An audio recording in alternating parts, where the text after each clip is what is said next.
Guys, ito pala yung candy na trending sa TikTok ngayon dahil sobrang sarap, sobrang cute ng packaging, and ang bango nito sa hininga dahil minty yung flavor niya. Ganito siya guys, o tingnan nyo. Sobrang cute niya. For sure, magugustuhan ko ng mga chikiting nyo kasi ako nga na matanda na, nagustuhan ko pa, paano pa yung mga bata. So, ayan siya guys. Ang cute niya. Meron siyang iba't ibang flavor. Ito yung grapes flavor.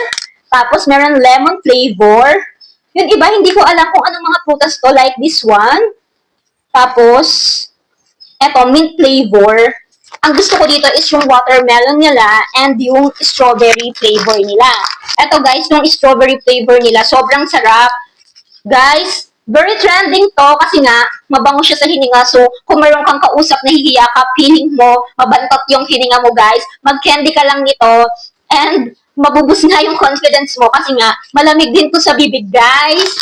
So, kung gusto mo nito, 80 pesos lang, 150 pieces na, di ba?